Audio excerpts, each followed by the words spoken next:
wind howls differently in the Blackwood Valley. It doesn't just blow, it screams. My father's dying words weren't, "I love you," or "Take care of your mother." They were a desperate, rasping command. "Whatever you do, Elias, never let the fire in the hearth burn out." I thought it was just the delirium of a man who had spent 60 years in a cabin miles from civilization. But tonight, as the blizzard rattles the window panes like skeletal fingers, I'm starting to understand. The last log. It's 3:14 a.m. The iron stove in the center of the living room is glowing a dull, sickly orange. I fell asleep for only 20 minutes, but in that time, the roaring flames have withered into a pile of white ash and a single, pulsing ember. The temperature hasn't just dropped. The air feels heavy, like it's being replaced by something cold and liquid. The shadow in the corner. As the light dims, the shadows don't just grow longer, they detach. In the corner of the room where the woodpile sits empty, something is crouched. It's taller than a man, its limbs long and multi-jointed like a starving spider's. It has no face, only a vertical slit that pulses in time with the dying ember. My father didn't keep the fire for warmth. He kept it because light is a cage. The final spark. I scramble for the last crate, my fingers numb and fumbling. I find a handful of old newspapers and a single, splintered chair leg. I throw them onto the ember. Nothing. The shadow in the corner stands up.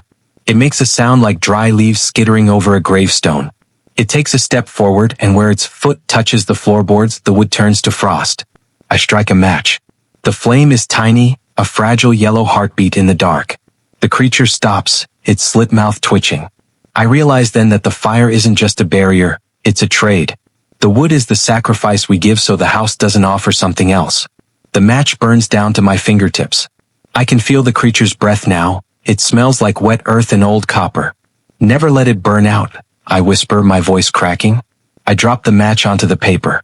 A tiny wisp of smoke rises. The shadow lunges, the paper catches. A thin orange ribbon of flame curls upward, and the creature screeches, a sound like metal grinding on bone, as it recoils into the darkness. But the chair leg is damp and the fire is struggling. The attic door. As the fire flickers, a heavy thump echoes from directly above me.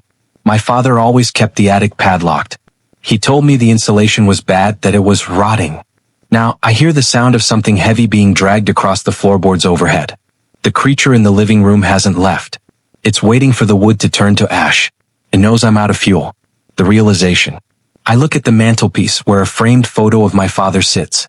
I notice for the first time how thin he looked in his final years, how his fingers were missing their tips as if they had been pruned away. I realize why the house is so empty. There are no wooden bookshelves. No wooden chairs left except the one I just broke. My father hadn't been hoarding wood. He had been burning the house itself to stay alive. Betrayed.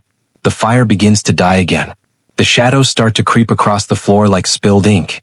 I look at my own hands, then at the hatchet leaning against the wall. The creature leans forward, its slit mouth opening wider.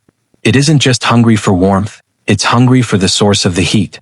I have two choices. I can go into the blizzard and freeze, or I can find something else to feed the hearth. I look at the heavy wooden attic door. If I break it down for fuel, I might survive the night, but I'll finally see what my father was keeping locked away in the dark.